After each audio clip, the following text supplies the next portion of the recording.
I think people should focus on what the issue is. The issue really is did the officer have any reason to feel that his life was threatened? That's the standard for the excessive use of force. Right. And I didn't see anything on that video, of course it's not conclusive, that would give rise to the officer feeling threatened by the actions of Mr. Scott. There seems to be a big debate about whether he had a gun in his hand at all, and yet you hear, but you don't see, when I say you hear it on the tape, the police officer saying, put down the gun, put down the gun.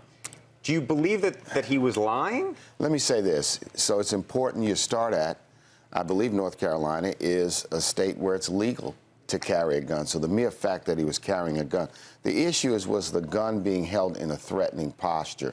The use of force by law enforcement is very limited to an instance where, one, the officer feels that his life is threatened or her life is threatened, or two, a third party's life is threatened. So that's really I think the standard. What's interesting to me, though, is to compare and contrast Charlotte to Tulsa. There's been little news coverage about Tulsa because Tulsa very quickly released the tape.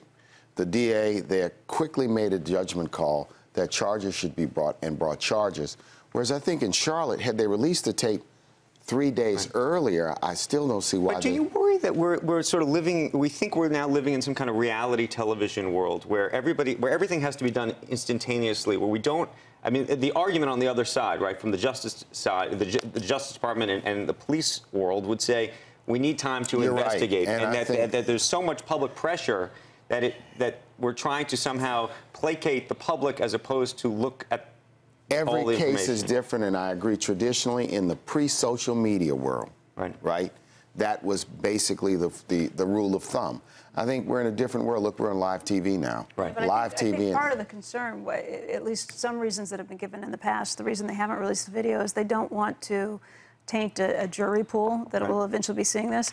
Obviously, Chicago used that to extreme, horrible positions for going along with that. I think the situation in Tulsa is much clearer, too. This is a murkier situation, which may explain the delay in the release versus... I think the reality is we're in a different time, and people are demanding a sense of transparency. I think had Charlotte's law enforcement officers said, look, it's going to take us a week or 10 days. But you see, the police chief made a mistake.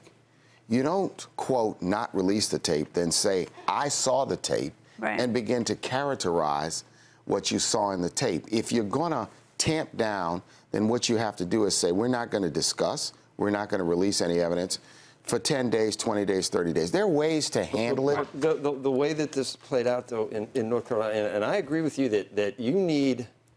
if you're going to use excessive force, you better have a good reason, and that should have nothing to do with race whatsoever. Whenever a policeman with a gun there should only be certain times when he uses it, and it seems like it suddenly, even in North Carolina, it's bogged down in racial overtones, even though the policeman was African American. Yeah, exactly. And then it results in what I don't think is good for anyone, where where neighborhoods get disrupted and property gets destroyed and everything else, when in fact it may have had, if we looked at it just as there should never be police brutality, or there should never be excessive use of force when it's not called for, no matter, it should be colorblind, no matter what. You're absolutely right. I think, and I double-checked this morning, and I think that from what I understand from reading news reports, that the protests have mostly been peaceful after the first night where there was violence. And I support the right of people to protest, don't support any violence. A lot of out-of-state guys, too, though, right? I should note, by the way, Bank of America shut down some of its offices in Charlotte over the past 2 days. I don't know if they're opening today.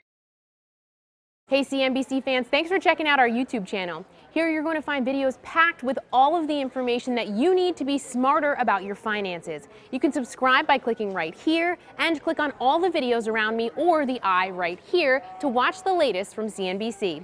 Thanks for watching.